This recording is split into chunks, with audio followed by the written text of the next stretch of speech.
wanted to do a review on the Baby Taylor and see what it's about. I really wanted to review this product because this is one of the most underrated guitars out there. They're really a love or hate thing. Most of the people that I met not recommending this and to go for the GS Mini instead. Even if you go to guitar forums online, you'll notice that the reviews for the Baby Taylor is still not very high. They don't recommend this guitar, or it's not talked about well. And I wanted to make this review and say it is a great guitar. It's equal to the Taylor GS Mini.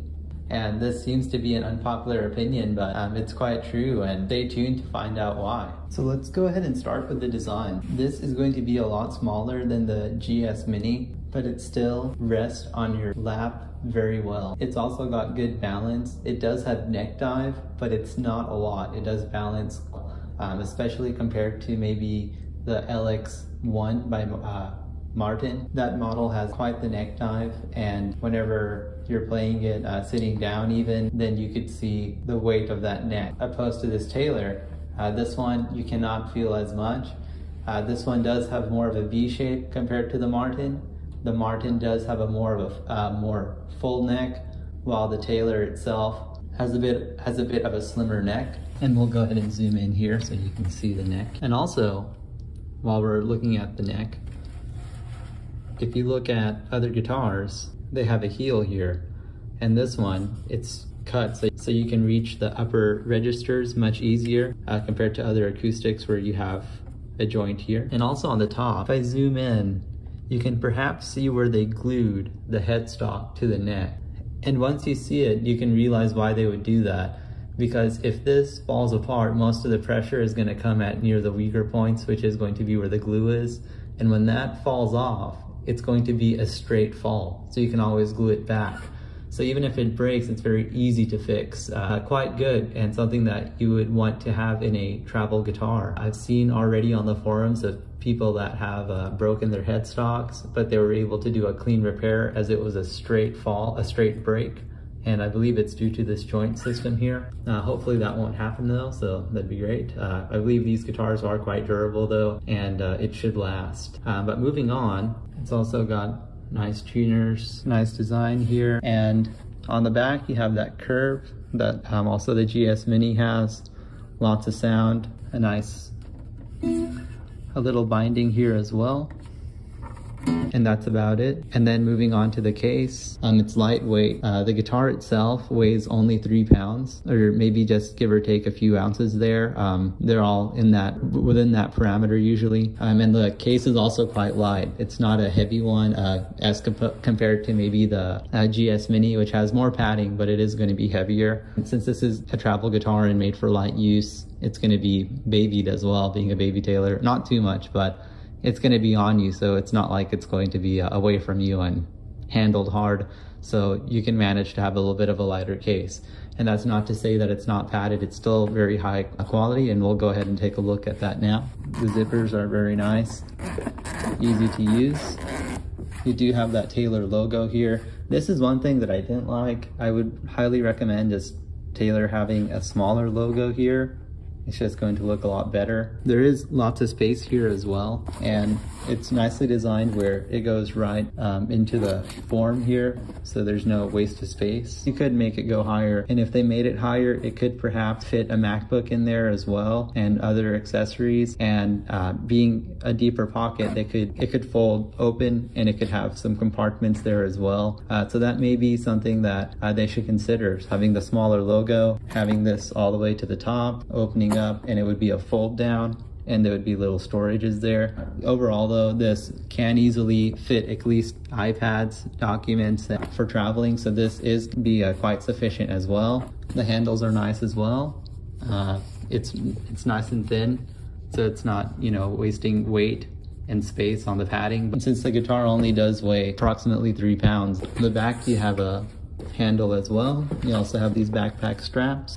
On the bottom of the base here, you do have nice padding here. I do prefer this over the Martin LX1 bag. The looks alone, this shade of brown, it's just amazing. All right, so as we open this up, you do have nice fabric stitched here.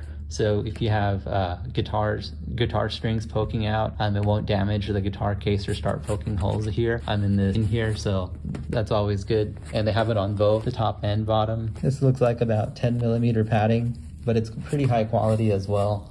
When this came, the foam was kind of bent here. It was a bit annoying to have that, but I ended up keeping the guitar here for some time, and what it did was it just molded the foam back to where it was, and it worked out okay. Even the bottom base here has the stitching. Yeah, really, once again, good job, Taylor, on the colors.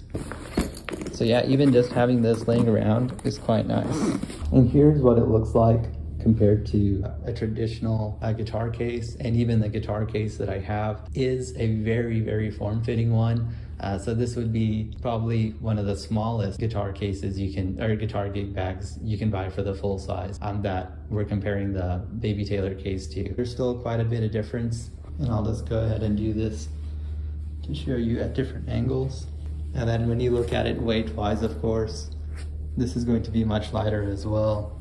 One of the reasons I did pick this is that you can play this on your lap as well. Other portable guitars, they may be more portable, but you can't really play them on your lap well. You kind of have to stand up or play, or there's so much neck dive that it's a compromise.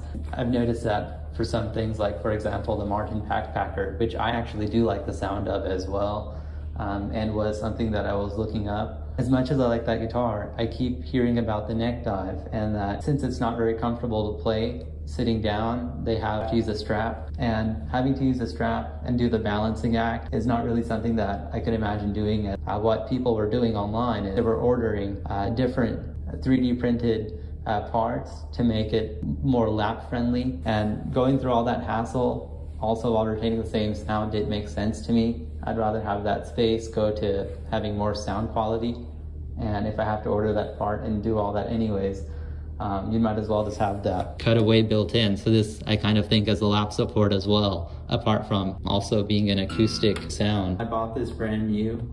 It was made in 2022 as well, and it did not come set up. If you buy one, one may think because it's Taylor, it may not need a setup, but I would still recommend looking into one. The good part is Taylor does come with warranties, and they have amazing customer service. And also, speaking more on the setup, they don't come with any kind of way to adjust it as well. You do need a quarter socket wrench, and it's going to be adjusted here in the sound hole.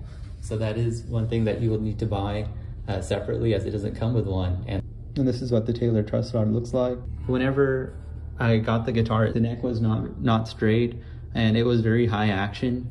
So I did have to go ahead and adjust that myself, and I got it to a lower action and made it quite playable. I did go ahead and contact a Taylor rep as well, and they mentioned to me that on Taylor guitars, you don't really need to cut the nut or the saddle, as those are already done well at the factory. And really, to adjust it, what you would need to do is use neck shims, and an authorized Taylor luthier would be able to do that for you. So yeah, that is interesting to know. All I had to do was adjust the truss rod, and I got it to quite a nice playing level. One part of me does want to go ahead and get that neck shim done, as I do feel like it still has some high action. At the same time, I do enjoy the action on it right now. It doesn't have to be the lowest, and it's quite good. It gives that good finger strength and makes playing electric guitar, all that more fun as well. It complements each other. The intonation was on point as well. And now I'll just play a couple of the sounds. This is directly just through phone microphone in a medium-sized room.